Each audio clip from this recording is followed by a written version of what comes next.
आज के लेक्चर में हम डिस्कस करेंगे chapter number 8 public finance in India. और ये चैप्टर्स बहुत ही इम्पॉर्टेंट है board examination point of view. इसका दो रीज़न है।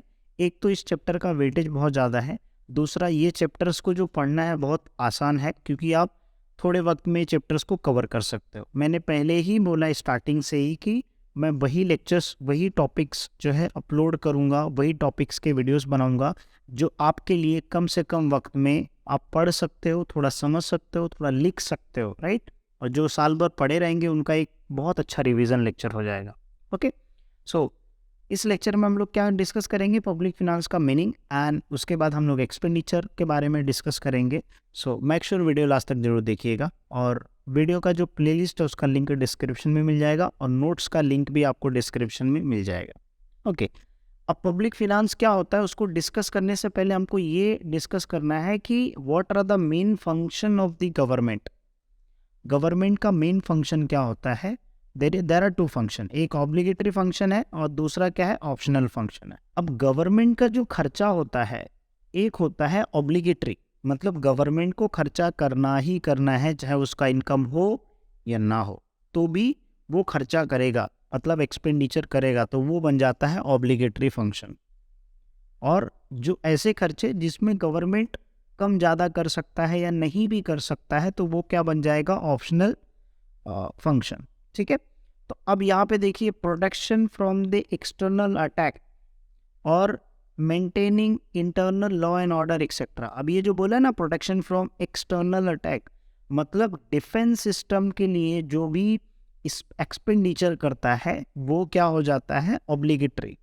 और मेंटेनिंग लॉ एंड ऑर्डर, इसके लिए जो जस्टिस के लिए गवर्नमेंट एक्सपेंडिचर क्या करता है, एक्सपेंडिचर करता है, then become the obligatory. Government हर साल लॉ एंड ऑर्डर मेंटेन करने के लिए और डिफेंस सिस्टम के लिए कंपलसरी क्या करता है, एक्सपेंडिचर करता है। ये सेम चीज़ यहाँ पे बुक में भी लिखा है, protection from the external attack, maintaining the internal law and order etcetera, obligatory function of the government. So ये ऑब्लिगेटरी फंक्शन है, मतलब defence and maintaining law and order both are the compulsory. ठीक है, that means obligatory. Optional में क्या होता है, provisions for the education and health services. अब गवर्नमेंट जो इसके अलावा डिफेंस और justice law and order maintain करने के अलावा ये जो एक्सपेंडिचर है उसके अलावा जो करता है वो क्या हो जाता है, ऑप्शनल हो जाता है। चाहे जैसे यहाँ पे बताया, एजुकेशनल इम्प्रूवमेंट करने के लिए, हेल्थ सेक्टर्स इम्प्रूव करने के लिए, ठीक है, सोसाइटी का सिक्योरिटीज लाइक ए पेंशन। अब यहाँ पे जो है सिक्योरिटी के तौर पर लाइक पेंशंस बोला है, एंड अदर वेलफेयर मेजर्स, जो पब्लिक गुड्स होते हैं बेसिकली, उनके लिए जो एक्सपेंडिचर करता है तो वो क्या हो जाता है, ऑप्शनल हो जाता है। ओके, सो आप यहाँ से भी बुक से भी पढ़ सकते हैं और वहाँ से भी पढ़ सकते हो, कोई प्रॉब्लम नहीं है, सिर्फ आपको समझ में आना चाहिए। ठीक है, अब हम लोग डिस्कस करते हैं व्हाट इज पब्लिक फिनांस। देखो, जब हम लोग पब्लिक फिनांस की बात करते हैं, व्हाट इज पब्लिक, तो पब्लिक बेसिकली गवर्नमेंट की हम लोग बात कर रहे हैं। किसकी बात कर रहे हैं, government. When public finance comes together, so ये क्या हो जाता है, गवर्नमेंट का फिनांस। अब गवर्नमेंट का फिनांस मतलब क्या होता है, गवर्नमेंट का एक होता है रेवेन्यू और एक होता है एक्सपेंडिचर। इन दोनों को बजट करना, इन दोनों को क्या करना, बजटिंग करना, बजट करना। ठीक है, अब मतलब बजट करना बेसिकली इसमें क्या हो जाएगा, गवर्नमेंट का कितना रेवेन्यू है, गवर्नमेंट का कितना एक्सपेंडिचर है, और गवर्नमेंट कितना रेवेन्यू रिसीव कर रहा है, कितना एक्सपेंडिचर कर रहा है, उन सब का बजट बनाना, तो वो बन जाता है पब्लिक फिनांस। इसके लिए इसका डेफिनेशन क्या है, public finance, public means government, finance means income and expenditure, मतलब गवर्नमेंट का इनकम और गवर्नमेंट का एक्सपेंडिचर, है ना। Public finance that means government का इनकम एंड गवर्नमेंट का expenditure of the government at central and state and local levels. ठीक है, अब इसमें सेंट्रल लेवल मतलब पूरे इकोनॉमी की बात करता है, स्टेट लेवल की बात करता है, लोकल लेवल्स की बात करता है। तो हर लेवल पे जो गवर्नमेंट का इनकम होता है, एक्सपेंडिचर होता है, that is called as public finance. अब बुक में अगर आप देखोगे so it is quite complicated. अब यहाँ पे आप देखोगे तो बहुत कॉम्प्लिकेटेड है। The concept of public finance is a combination of two word, public finance, ठीक है, public and finance, very good, काफ़ी अच्छे से बोला है कि दो कॉम्बिनेशन है, समझ में आया। Public is a collective for an individuals living with in the administrative territory, मतलब जो पर्टिकुलर एक कंट्री में जो है with in bound, domestic countries की बात कर रहे हैं, so in economics it is you signify the government which is represent the public. Economics में हम लोग क्या बोलते हैं कि गवर्नमेंट, जो पब्लिक है उसको गवर्नमेंट रिप्रेजेंट करते हैं। और finance simply means income and expenditure. दस पब्लिक फिनांस क्या is nothing but, public finance is nothing but study of principle of income and expenditure of the government. Again, it's central government law.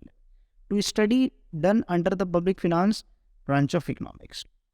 मतलब जो economics है, ठीक है, economics के अंदर हम लोग क्या करते हैं, पब्लिक फिनांस का जो है बेसिकली गवर्नमेंट का कितना रेवेन्यू है, गवर्नमेंट का एक्सपेंडिचर कितना है, उसके बारे में स्टडी करते हैं।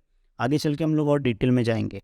सो आई होप यू अंडरस्टैंड। अब यहाँ पे दो डेफिनेशन है, देयर आर टू डेफिनेशन। एक एच डेल्टन की थ्योरी डेफिनेशन है और एक जो है फिंडले की जो है डेफिनेशन है। तो आपको जो इजी लगे कर सकते हो आप, मेरे हिसाब से तो आप ये कर लीजिए, आपके लिए काफ़ी इजी होगा, ठीक है, प्रोफेसर फिंडली।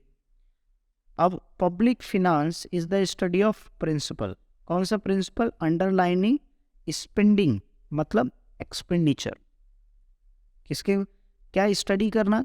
प्रिंसिपल। कौन सा? Spending and raising. रेजिंग मतलब बोरो करना, बेसिकली फंड रेज करना होता है, ठीक है, फंड पैसा लेके आना, ठीक है। किसका? रेजिंग ऑफ फंड्स, मतलब खर्चा करना और जो है पैसे फंड रेज करना। किसका? बाय पब्लिक अथॉरिटीज, मतलब गवर्नमेंट। तो ये क्या होता है? पब्लिक फिनांस होता है। तो it become quite easy, right? आपको समझ में आ गया what is public finance. Now अब हम लोग क्या डिस्कस करते हैं? Expenditure, public expenditure. लेकिन पब्लिक एक्सपेंडिचर डिस्कस करने से पहले हम लोग ये भी टॉपिक डिस्कस कर लेते हैं, difference between public finance and private finance. ये 2 मार्क का क्वेश्चन आ सकता है। ओके, चलो। तो इसमें जो जैसे ऑब्जेक्टिव्स, पब्लिक फिनांस का क्या ऑब्जेक्टिव्स होगा? Social, offer maximum social advantage to the society. और प्राइवेट का क्या होगा? Private interest, fulfil private interest, मतलब इनका जो एम होता है प्रॉफिट अर्न करने का, ठीक है, वो मैक्सिमाइज करने का, वो रहेगा। डिटर्मिनेशन ऑफ एक्सपेंडिचर, गवर्नमेंट क्या करता है? First determine volume of expenditure, ठीक है। और ये क्या होता है? Individual consider his income. यहाँ पे क्या होता है? इनकम कंसिडर करता है। इसका मतलब ये हुआ कि गवर्नमेंट का कितना इनकम है वो नहीं देखता है, वो हर साल का एक्सपेंडिचर अपना क्या करता है? डिसाइड करता है पहले। और इनकम अगर नहीं हो तो क्या करेगा? बोरो कर लेगा। लेकिन प्राइवेट के केस में क्या होता है? पहला इनकम देखता है और जितना इनकम है उसी के हिसाब से क्या करता है? अपना एक्सपेंडिचर करता है। क्रेडिट स्टेटस, आपको पब्लिक फिनांस है तो इसका हाई क्रेडिट डिग्री, मतलब हाई क्रेडिट रहेगा, जिसमें मार्केट में क्या कर सकता है? ढेर सारा पैसा उठा सकता है। इसका प्राइवेट का क्रेडिट क्या होता है? वो कम होता है, लिमिटेड होता है ना। Right of credit. इसका पब्लिक फिनांस का government, central bank, reserve bank of India, RBI जो गवर्नमेंट बैंक है, तो वो जो है गवर्नमेंट बैंक बोला जाता है, बट बेसिकली एक सेंट्रल बैंक होता है जो पूरा मॉनेटरी सिस्टम संभालता है इकोनॉमी का, मतलब पैसे से रिलेटेड जो भी रहेगा वो ये RBI संभालता है। और जो बजट रहेगा वो गवर्नमेंट, जिसको फिस्कल पॉलिसी बोलते हैं। RBI क्या करता है? मॉनेटरी पॉलिसी मेंटेन करता है। तो प्रिंट कौन कर सकता है पब्लिक फिनांस के अंदर? Government can print the notes through the RBI, reserve bank of India के थ्रू क्या कर सकता? प्रिंट कर सकता। प्राइवेट को ये राइट्स नहीं है, ठीक है। अब यहाँ पे elasticity of public finance is more elastic और there is not much more changes in the private. अब ये इलास्टिक इसलिए बोला गया, that means it can be change, but यहाँ पे पॉसिबल नहीं है प्राइवेट केस में। Effect on economy, public finance का बहुत ज़्यादा इफेक्ट होता है और प्राइवेट फिनांस का मार्जिनल इफेक्ट, मतलब थोड़ा इफेक्ट होता है। तो ये एक डिफरेंस है public finance and private finance में। So I hope you understand now. अब ये जो स्ट्रक्चर है, स्ट्रक्चर ऑफ पब्लिक फिनांस, इसका ग्राफ जो है आप दिमाग में बैठा लो, क्योंकि ये ग्राफ अगर आपको याद रहेगा तो आप आंसर इजीली लिख पाओगे। सर कैसे? देखो, अब मैं जो डिस्कस करूँगा, पहले पब्लिक एक्सपेंडिचर डिस्कस करूँगा। हर वीडियो में मैं एक एक टॉपिक कवर करूँगा, ठीक है। पहले अभी मैं ये कवर कर रहा हूँ पब्लिक एक्सपेंडिचर, नेक्स्ट वीडियो में ये कवर करूँगा, थर्ड वीडियो में मैं पब्लिक डेट कवर करूँगा और फिस्कल पॉलिसी कवर करूँगा, और लास्ट में जो है फाइनेंशियल एडमिनिस्ट्रेशन। हो सकता है ये तीनों टॉपिक एक वीडियो में कवर करूँ, तो जिससे आपको काफ़ी ईजी होगा। और इसमें डिस्टिंग्विश बिटवीन आ सकता है एक private finance, public finance, internal external debt, direct और इनडायरेक्ट, टैक्स, नॉन टैक्स, इसमें से एक डिस्टिंग्विश पक्का आएगा आपके पेपर में, ठीक है। अब पब्लिक एक्सपेंडिचर क्या होता है? There are 2 types of expenditure, एक ऑब्लिगेटरी एक्सपेंडिचर होता है और एक ऑप्शनल होता है, जो हम लोग ने स्टार्टिंग में पढ़ा, वही होता है पब्लिक एक्सपेंडिचर, ठीक है। जो सेंट्रल गवर्नमेंट या लोकल बॉडी, स्टेट गवर्नमेंट क्या करता है, एक्सपेंडिचर करता है किसके लिए, इकोनॉमी के डेवलपमेंट के लिए, ठीक है, इकोनॉमी का स्ट्रेंथ पावरफुल बनाने के लिए, ठीक है। सो हर साल गवर्नमेंट एक्सपेंडिचर करता है, तो that become the public expenditure. Okay, हम लोग यहाँ पे भी देख सकते हैं।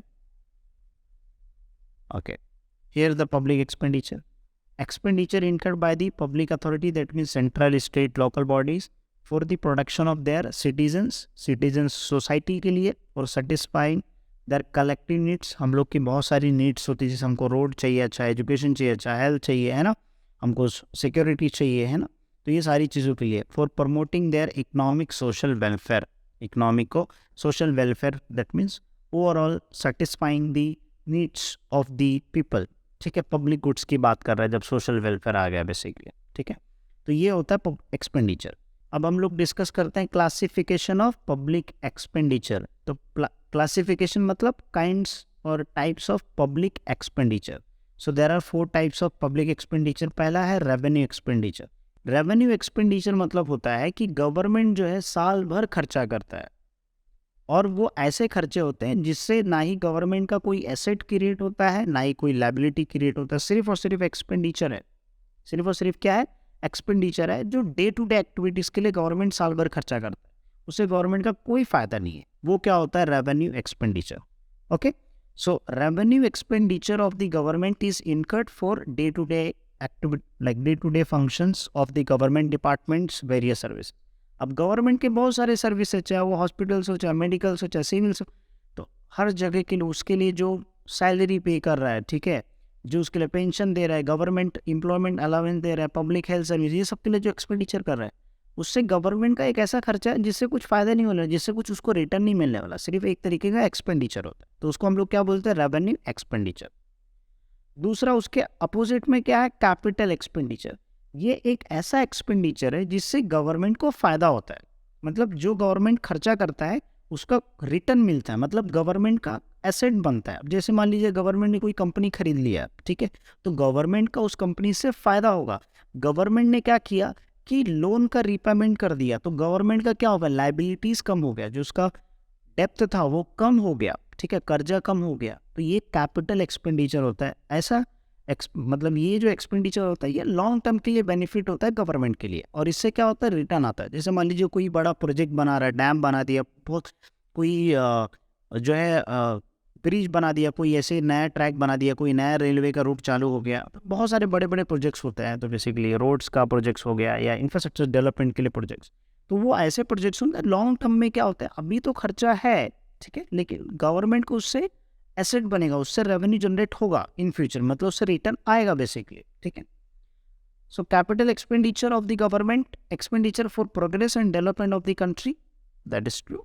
Huge investment in different development projects, loan granted to the state governments and government companies, repayments of loans. तो इससे गवर्नमेंट का जो प्रोजेक्ट उससे एसेट होता है प्लस रीपेमेंट कर रहा है, तो उससे क्या होता है, उसका डेट कर्जा कम होता है। अब तीसरा जो है वो डेवलपमेंट एक्सपेंडिचर है, मतलब एक ऐसा एक्सपेंडिचर जो सिर्फ और सिर्फ डेवलपमेंट के लिए किया जाता है। अब मान लीजिए डेवलपमेंट के लिए किया जाता है, तो उसमें क्या हो सकता है कि गवर्नमेंट ने नई कंपनी स्टार्ट कर दिया जिससे प्रोडक्शन बहुत ज़्यादा होने लग गया, ठीक है। एग्रीकल्चर सेक्टर्स में मशीनरी जो है डिस्ट्रीब्यूट कर दिया, जिससे क्या मशीनरी आ गया बहुत सारा, और बाकी सीड्स का क्वालिटी सीड्स प्रोवाइड करने लग गए, जिससे क्या होगा, प्रोडक्शन बहुत ज़्यादा हो जाएगा, है ना। तो कोई ऐसी मतलब जो ऐसा खर्चा जो डेवलपमेंट के लिए किया जाता है, किसके लिए, डेवलपमेंट के लिए किया जाता है, तो that become the development expenditure. अब जैसे मान लीजिए कोई ऐसा खर्चा जिससे अब बिजनेस स्टार्ट कर रहा है, तो बिजनेस से क्या होगा, एम्प्लॉयमेंट जनरेशन हो रहा है, तो ये क्या होगा, डेवलपमेंट ही होना, कि जब एम्प्लॉयमेंट होगा तो उनका इनकम होगा, इनका एक्सपेंडिचर होगा, है ना। इंक्रीज इन प्रोडक्शंस, प्राइस को स्टेबल रखना is known as the development expenditure. For example health, education, industry, social welfare, research and development, ये सब क्या है, गवर्नमेंट का डेवलपमेंट एक्सपेंडिचर है। मैं इसमें एक एग्जांपल देना चाहूँगा।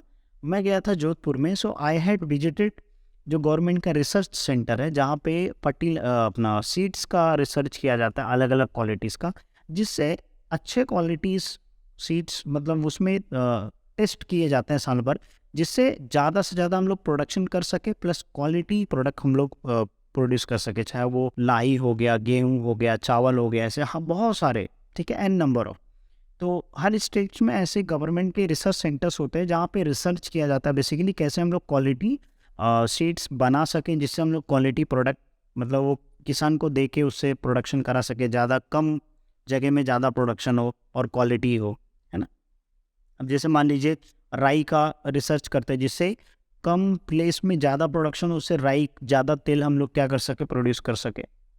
नॉन डेवलपमेंट एक ऐसा एक्सपेंडिचर है जो फिक्स नहीं होता है और जो डेवलपमेंट के लिए नहीं किया जाता है, और ये ऐसा एक्सपेंडिचर होता है जो बस सिर्फ इमरजेंसी यूज़ के लिए भी जो है किया जाता है बेसिकली, जिससे कोई फ़ायदा नहीं होता है, ठीक है। और ये कब हो जाए इसका कोई फिक्स टाइम नहीं है, तो ये नॉन डेवलपमेंट एक्सपेंडिचर है। जैसे मान लीजिए for example administration cost, war expenditure cost, these are the unproductive in nature. ये सब ऐसे हैं जिससे कोई चीज़ प्रोड्यूस मतलब जिससे प्रोडक्टिविटी नहीं बढ़ती है, ठीक है, जिससे कोई फ़ायदा नहीं है, बस ये हो जाता है एक्सपेंडिचर, लेकिन इसका कोई फिक्स टाइम नहीं होता। It happens depend upon the situation, जो डेवलपमेंट के लिए नहीं किया जाता है, ठीक है। तो ये एक्सपेंडिचर गवर्नमेंट जो है अलग से रखता है, जिस ज़रूरत पड़ने पर उसको यूज़ कर सकता है बेसिकली, ठीक है। So I hope you understand what are the classification of the expenditure, ठीक है। टॉपिक समझ में आया, नहीं समझ में आया कमेंट करो।